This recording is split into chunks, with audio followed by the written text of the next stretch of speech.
All right, everyone, welcome to the live stream. It is time to do a little Sharks playoff math. I'm not good at math. I don't necessarily like math. I do like the Sharks a lot. I don't know that you're going to like the math I have for you in this little presentation. So we're through 23 games, and to establish this before anything else, I crunched these numbers earlier today. They do not reflect games of tonight that are obviously happening in the Western Division right now. So the Sharks are through 23 games. They have a couple days off here before playing again on Friday. But so far, 14 road games and 9 home games. Now, of their 14 road games, the first 12 were all in a row. And of their 9 home games, they just played 7. They were supposed to play 8, but they just played 7 in a row. So streaky completely. A lot of road and now a lot of home. Let's begin with this. Current projections. In 23 games, they've tallied 21 points, which puts them averaging .913 points per game. You see where these other teams in the division stand. Las Vegas getting 1.5 points per night. So essentially, 2 is the win. One would be the overtime loss. They're almost averaging between an overtime loss and a win per game. And we'll go through their standings in just a second. But that gives you perspective of the 8 teams, 6 of them getting more than a point per night. Unfortunately, and this is not in order with San Jose, they're ahead of Anaheim, but they're only ahead of Anaheim at .913 points per night. So you extrapolate that across 56 games, .913 turns into 51 points after 56 games. So where does that put them if you project everybody else out over 56 games? Las Vegas would have an 84-point season. Minnesota, and check this out. Everybody talks about Las Vegas, the Avs, and the Blues as 1, 2, 3. Well, look who has slipped right in that conversation now. The Minnesota Wild. But those in bold, the top 4, are your qualified playoff teams with projections right now.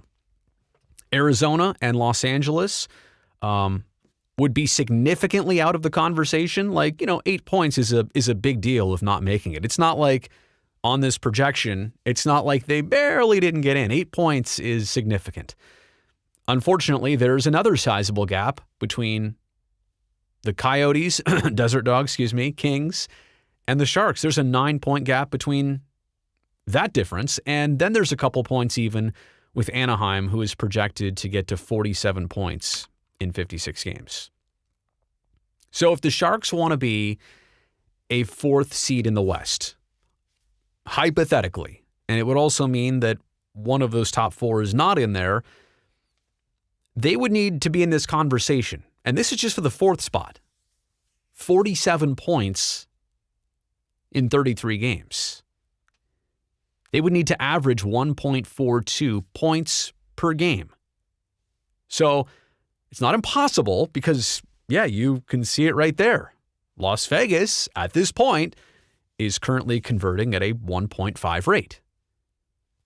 But they've been playing their lights out. So it shows you that it's possible. And again, this is just for the 4th spot, let alone anything higher than that. 33 games remaining for the Sharks. All right, I feel like I've been a little pessimistic here. Let's bring back a little bit of optimism. And that's the whole thing here. I'm just doing the math. I'm presenting this to show you the numbers. I might sway you one way or the other, but I want to just present this and we can figure it out at the end. 33 games remaining for the Sharks. You'll notice here that of that top-tier front-runner echelon, there's still a decent amount against Las Vegas, and that's only because some of those games got postponed. There's only 4 left against the Avs and only 2 left against the Blues. So you've really done a lot of heavy lifting and hard work against the division's best opponents. You still have a lot of games, actually, against what I'm calling the contenders.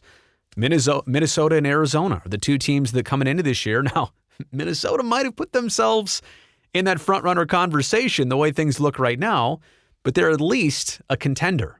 And then last and least, the Kings and Ducks, what I'm calling the must-win category. And the reason I'm separating these 7 teams like this is because the front runners have been tough to play against. Those are hard teams to play against, hard points to earn. The contenders, and you still have 11 games against the contenders, those are the ones that if you want to be in the same conversation as them, you got to play them equal. You got to get points against them. And you got to do it, let's be honest, at this juncture, you got to do it in regulation. The 3-point nights, giving them 1, getting 2, they're not going to help you at this point. And then last but not least, the must-win category. If you're going to be in the playoff conversation, you have to bank in those 11 remaining games. You have to bank against the Kings and Ducks. You have to. You can't let any of those slip, basically. So 33 games remaining.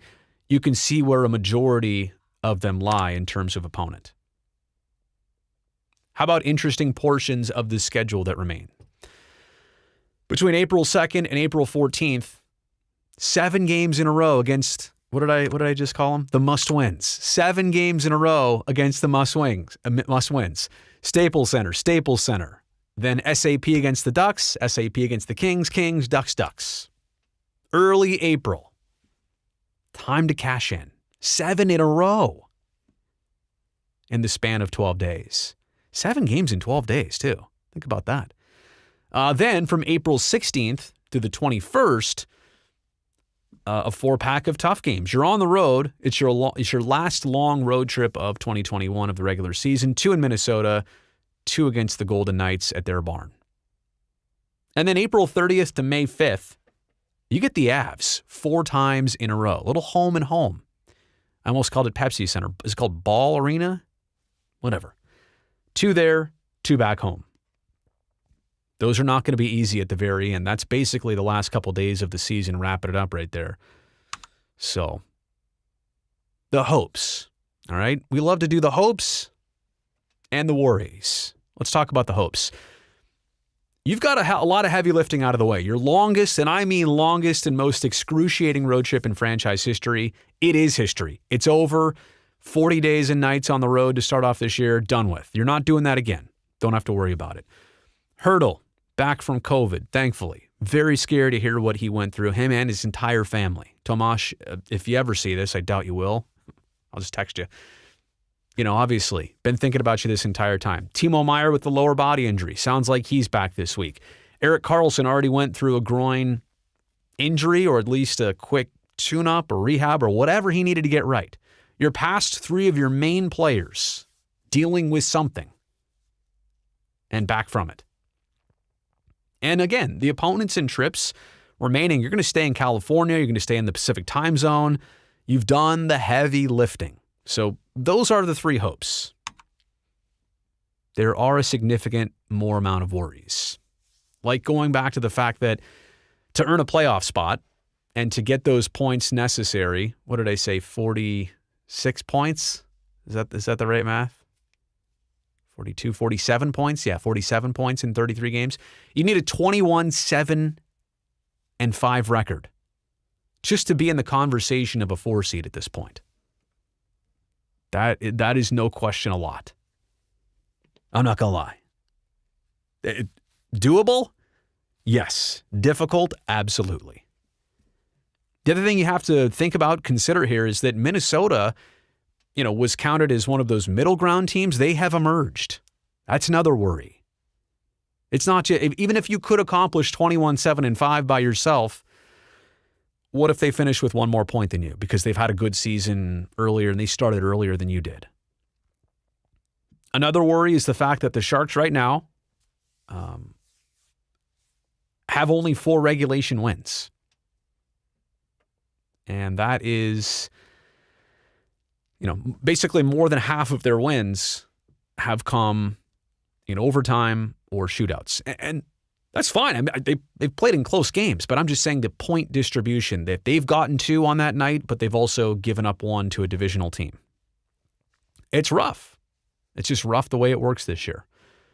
But yeah, only 4 regulation wins. That's a worry. You're going to need a lot more of those down the stretch. I'm not so worried looking back. I'm saying worried looking forward. If that trend continues, it's not going to help the cause. Also the Sharks have yet to post back-to-back wins this year. Yet to rally, yet to find consistency.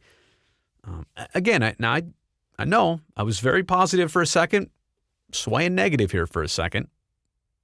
And the last point here to make is that the Sharks, they haven't played them a bunch of times, but they have yet to establish that dominance over the must-win opponents, like Anaheim, like Los Angeles. So let's discuss it this way. Entering this season, what was our impression of the playoffs? The Sharks were hungry for that, certainly made it their goal to get back to that after the way last year kind of finished abruptly. And I think that we would all have been pretty satisfied if the team could make it. But now, if they can make it, knowing where we see them in the standings right now, again, not impossible, but if they make it, wow, what a story that would be. And also, what kind of exciting momentum would you carry over into the second season based on the final, 30-plus games where you tore it up to earn your spot? If they can't make it, I think they would need to show other signs to make sure that 2021 was a redeeming season, that they made progress, that they made strides, that they took steps in the right direction. So I'll close it out with this. What kind of signs and steps am I talking about here? Things like, and this may not help the cause. We know what Logan Couture is all about. He's clutch. He's clutcheur. 13 goals this year in 23 games. He's on a wicked pace. I'd love to just see that continue. You know he's going to be around next year and long after. Great to know that's what you have in a captain. Consistency from Evander Kane, which I think we've seen a lot more of lately. Erik Karlsson, who, again, since coming back, looked like a totally different player. Mobile, agile, aggressive. Marc-Edouard Vlasic today talked about inconsistency this season individually. And I actually think, I'm going to say this, I think Brent Burns, of all the ways you could describe him this year in particular, I would say consistent has been something that he has added to his game this year, especially without the puck. He's been a pretty consistent player this year. And I know that was it was a lightning rod point in years past and seasons past. But honestly, I really do think Burnsy has tightened up a lot of things this year. Other signs that would be positive and would be steps for this year would be progress from Timo Meier, Kevin Labanc, players that you are contractually with now for several seasons. And younger, I'm picking them kind of for the age demographic too, of players who are established in the league but now want to take further steps. Development for the group that's a little bit younger than them. Ferraro, Knyzhov, Leonard, Balcers, players like that. I mentioned 4 of them there. There's probably a few more, but those 4 in particular instantly come to mind. And they all have various levels of experience, but let them get a little bit more seasoned. And if they can show you signs that they've established a role for themselves on this team for next year with the rest of this year, I'm not saying that redeems the entire season, but that's a huge positive. The last 2, I don't even know if they're possible because I feel like we've been working on them for a while. If there's a way to shore up this team defensively, and it goes hand in hand with helping out your goaltender, but if you can at least establish a goaltender for next year, if somebody can just dominate, win the job, say, I've got this, you're going to want me back here next year. At this point, I don't know that they have that. They do not have that right now. But if they could do one of those 2 things, preferably both, obviously I think you're in a lot better situation. So those are my thoughts. Sharks playoff math. I'm not going to, make you think one way or another. I just wanted to present all that. Now you have a great understanding of just kind of where this team is at with the season that remains. All right. Thanks for checking out this video. Plenty more else on the channel. If you don't subscribe, you've tuned in this long, right? Give me a thumbs up, maybe. Subscribe to the channel so I can see you next time here on YouTube and back on television this Friday. Good night.